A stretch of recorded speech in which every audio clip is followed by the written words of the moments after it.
The son of a pastor, church planner, and district superintendent, my dad grew up in a home filled with passion for God and evangelism. Raised on the rugged streets of inner-city Chicago, my dad gained courage, street smarts, and cross-cultural skills, which would serve him well throughout his 30 years of mission service. Well, my brother's had a massive influence on my life. He took me to my first baseball game. Of course, it was a Cubs game, and that led me to become a Cubs fan, and of course, that's resulted in a lifetime of disappointment. Thanks a lot, Don. Of course, then he also taught me to play football, and he'd play in the backyard with my buddies and myself, and Don was 8 years older than I was, and so I remember trying to tackle him, and I have a clear picture once of me being on one leg and my friend Rocco Panico being on the other leg trying to bring Don down, and he was 16 and we were 8 and we were scrawny and he was big, and he just would keep going down the field and we never could bring him down. Of course, being a football fan in Chicago led to becoming a Bears fan. Of course, that's led to a lifetime of disappointment. This year we did make it to the Super Bowl, but you Indianapolis fans know that, well, there's another disappointment for us Bears fans again. Now, the one time I did do something well, my brother taught me to golf. He took me golfing for the very first time in my life, and the very first time I ever went golfing with my brother, I beat him. Now, that's pretty good. In fact, every time I've played with my brother, I think I beat him in golf. But anybody who knows anything about golf understands that golf is a game of imagining your shot and being disappointed with the results. So, whether it's football or golf or baseball, my brother's led to a lifetime of disappointment in my life. Seriously, though, Don has had a significant impact in my life. He's taught me about being a husband and about being a dad and about being a churchman, and he's made a big difference. Following 3 years of pastoral ministry in Grand Rapids, Michigan, God's call to missionary service became clear. In 1968, my dad, my mom, and sister Julie followed the Lord's leading to the interior highlands of Papua New Guinea. The jungles of PNG proved a fruitful time of winning new converts, training pastors, and starting new churches. Whether teaching students in the bush, serving as house parents, pastoring, or directing the field, God proved faithful time and time again through miracle after miracle. I remember the day that you laid your hand on the saw and the saw cut your thumb off, this one right all here, the way to here, and we had to run into where the car was parked for MAF to take you into the hospital. When that plane landed on the little strip at Mendy, and the guy just threw me out, and I had to hitchhike to the hospital with no shoes on and covered in blood, and then to discover that the only hand specialist in the whole country had been sent to that little hospital the day before. It was just extraordinary. What a gift from God. And the miracles that God did with the people too was just, it was such an incredible joy to be able to be there and participate on the front end of people first finding out who Jesus Christ is, and so that He would show Himself strong in their lives. I think it was the beginning of our third year. I was asked to begin the little Bible school, and as we focused in on what Jesus called us to do and to be, and what the Holy Spirit could do in our lives, on the morning of the fourth day of study, we had a Pentecost-like experience where the Holy Spirit just came on the Bible school students, and where 2 days earlier they couldn't even pray for 10 minutes, for 3 hours we just were on our knees before God, filled with the glory of His presence. And out of that Holy Spirit encounter came most of the leaders of the early church in New Guinea. In 1977, our family returned to Marion, Indiana, where my dad assumed a position in the personnel department of Wesleyan World Missions.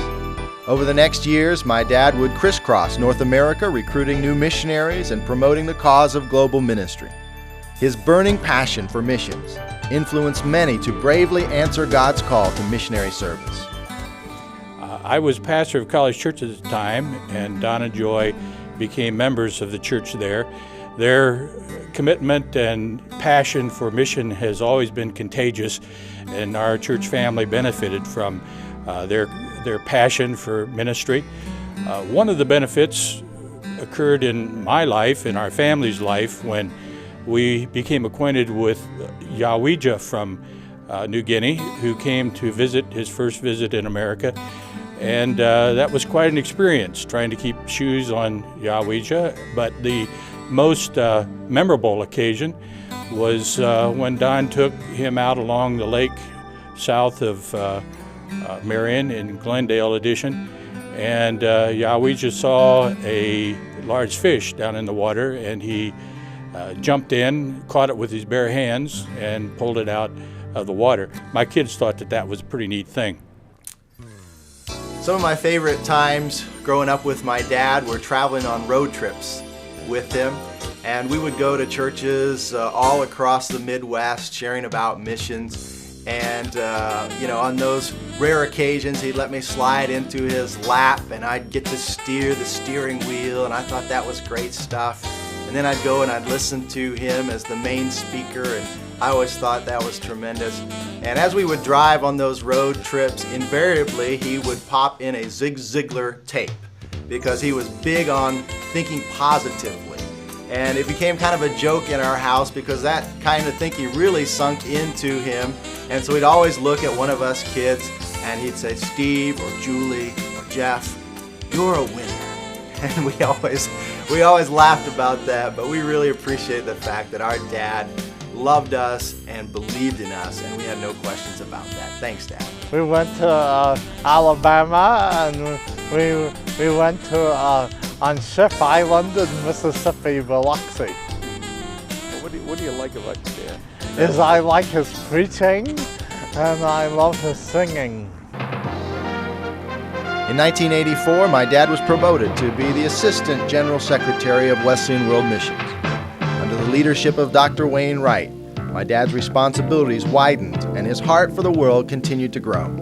Leadership skills were strengthened during 4 years as District Superintendent of the Delta District. In 1992, my dad was elected by the General Church to his first term as the General Director of Wesleyan World Missions. As General Director, my dad's tenure has been marked by innovation and rapid growth in the International Church. With a new vision for creating powerful churches and transforming lives, the International Church was mobilized to do a greater work for God. If you want to know what kind of a man Don Bray is, just watch the guy walk somewhere sometime. I mean, his gait tells you he's a man on a mission. I suppose is why some people would probably describe him with words like, passionate and intense and focused and visionary and a team builder and a team player. Don Bray has overseen a dramatic transformation in the way Wesleyans do ministry. I mean, the guy's open to experimentation and change. He has overseen dramatic expansion of missionary presence for the Wesleyan Church in places like Russia and former Soviet bloc countries, in Latin America, in Egypt, in Cambodia, in the 1040 window nations, particularly Muslim countries. Don has given birth to a new identity for the department, moving it from a classic missions organization to a ministry that focused on partnerships rather than outmoded paternalistic patterns. I'd say Don is someone who has led the department through some financial stormy seas. He's been at the forefront of the recent internationalization of the way Wesleyans govern themselves around the world. With the Board of General Superintendents and other world leaders, Don has been right at the forefront in helping the Wesleyan Church develop a new internationalization structure and model for the Wesleyan Church. And what this has done has moved our world organization from being merely a fellowship, as significant as that was, to becoming a world legislative body. Daring to dream of a truly international church, national leaders have been empowered to own and lead their fields to new levels. In a bold move to decentralize leadership and facilitate increased growth, 5 area directors were appointed in 1994. I think that there's no question that Don in leadership has been a tool of change. If future generations look back at global partners with an effective ministry to Muslims, for instance, or impact into other parts of Europe or Asia, they'll be able to trace that back to the time that Don was in leadership, the way that he empowered a team and dreamed new dreams for the church. In the same way, I think that during this time of Don's service as the General Director of World Missions is the time when we've transitioned to a new form of empowerment on the older fields as well. And I would think that in Africa, where I'm serving, or in Latin America or the Pacific or the Caribbean, we would also look back to a change of ethos during the time that Don Bray was in leadership. I was a very black and white person in college as far as it had to be this way or this way. And then of course going to the mission field, it changes a lot of that. But Don several times offered advice on ways of navigating the gray areas of the world, and that has been very instrumental for me in dealing with life on the mission field. I just want to thank Don for all that he has meant to Claire and I over the years and give us an opportunity in Peru, and then in more recent years to serve as Area Director for Latin America. It's been a wonderful time. And of course, our people in Peru will always remember Don as he was putting a lot of expression into thanking the people for their wonderful ceviche, which is a dish of raw fish. But instead of saying ceviche, he said cerveza, which means beer. So he's thanking them for their great beer. They'll always remember you, Don, for that. We were walking across the parking lot of the old headquarters building in Marion, and he rolled down the window of his car as he was about to roar out of his parking space and said, "I just had a revelation where you're supposed to go, to Indonesia," which really was a confirmation because we'd been praying about Indonesia along with a number of other places, and that gave us the confidence to go ahead and pray and work towards that way. And we've always benefited from Don and Joy's input on the field. They came to Indonesia when we were serving there, had a great time of fellowship and prayer together. I wonder if Don remembers having his pocket picked by a grandmother on the bus, taking public transportation one day from our house to the Bible school. It was quite an interesting experience for both of us. We'd never met a grandmother pickpocket before until that day. And just the sense of support and trust in us has been an encouragement. He's had vision, he's had zeal, he's had drive, but he's also had a heart for the people where we are. I know his experience in Papua New Guinea laid a strong foundation for his relationship to people, and it was a fun time when he came to Rosales to visit us one year at General Conference, and there were 2 of the young men from Papua New Guinea that had come to Rosales to get their BTH degree.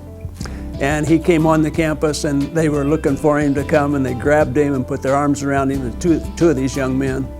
And he talked to them in Pidgin. And they thought that was the greatest thing in the world. So Don's learning language and learning culture in Papua New Guinea really fitted him for the role that he's had around the world. And I appreciated him coming to Asia 2 years in a row for a regional conference in East India. And we were doing some restructuring there and some difficult things that we were stepping through. But Don came as a man who showed love to those people and helped them to understand that we as a Wesleyan Church in North America cared about them. And for the legacy that they have left, especially for us, that in some ways are very personal. Don and Joy prayed for us to have children at a time when we thought that was really not going to happen. but it did happen. So that is a very special kind of connection we have for them. So Don and Joy, we really appreciate you so much and thank God for you. Gwen, it's great to be on My dad's pioneer spirit and compassion for the world led to a partnership with Joanne Lyon and the creation of World Hope International. Under Dr. Lyon's leadership, World Hope has become a flourishing and respected worldwide agency. He's a person you can bring any idea to him and he'll think about it. He's creative, he'll look at it, he'll think about it, and that was the way it was with World Hope. Don sent me the mission statement when he first took over Global Partners. And I said, well, Don, you're doing 3 of these well, but the 4th one, Compassionate Ministries, I don't think anybody's doing anything about it. What did he say? He said, why don't you think about it? World Hope wasn't started just on a good dream that happened one day and we started the next. It was 3 years of planning and thinking and having the Lord really develop that into our own hearts. I appreciate Don's openness to the Spirit and how the Holy Spirit leads and he's willing to follow. Elected to 4 terms as General Director of Global Partners Wesleyan World Mission, this passionate pioneer became a seasoned father figure to countless missionaries, pastors, and lay people. Don met us in Oklahoma, and that became pretty typical of what I learned to appreciate a lot about Don, was that he always met us on our turf. And I never did have to go looking him up. He was always available to come see us, and that applied to when we were on the field.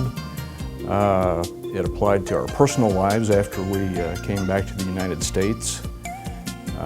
Anytime there was a need, anytime he needed to be with us, it was not our responsibility to come to him. He always came to us.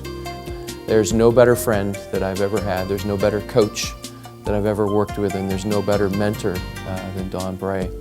And I appreciate that. I appreciate his wisdom and his compassion. I appreciate the way that he has always been willing to speak truth into my life, and how he has cared for me as a person and how he's cared for my family. When I'm going through a particular situation that's hard, he'll always give me what I call the capacity talk, and what God is trying to do is he's trying to develop my capacity. For 30 years of his life, my dad has been giving his heart to the world. Red and yellow, black and white, all have been precious in his sight.